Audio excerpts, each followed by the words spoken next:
हबीरा, हबीरा, shit, क्या किया तुमने?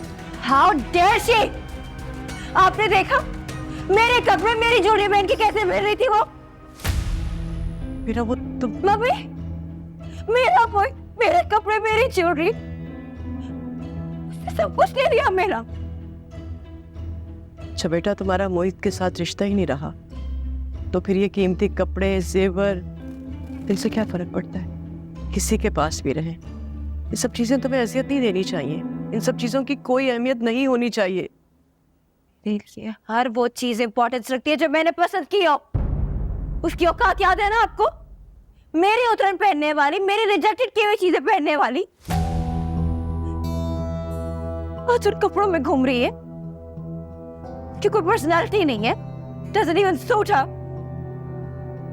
औकात से मारोगे, बहुत औकात से मारोगे।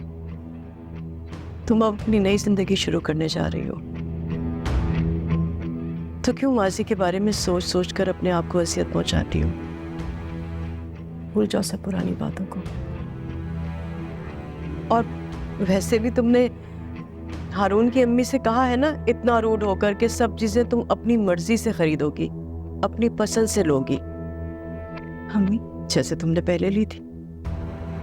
तो ठीक है, तुम उनके साथ जाकर अपनी मर्जी से कीमती और अच्छी चीजें खरीद लेना। इस बार मैं दुआ करूंगी कि तुम वो सारी चीजें इस्तेमाल कर पाओ। बेटा, इंसान की जिंदगी में ना ये जेवर, कपड़े, ये सब चीजें अहमियत नहीं रखती हैं। अगर कोई चीज अहमियत रखती है तो वो एक अच्छा साथी, ऑनेस्ट रिश्ता, जो कि हारून में है। वो बहुत ऑनेस्ट है तुम्हारे साथ, इसीलिए तो मोहित की तरह से तुम्हारी हर बात मानता जा रहा है वो।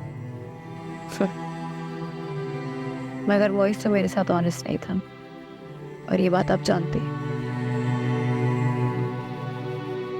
मैं मोहित की नहीं बल्कि हारून की बात कर रही हूँ।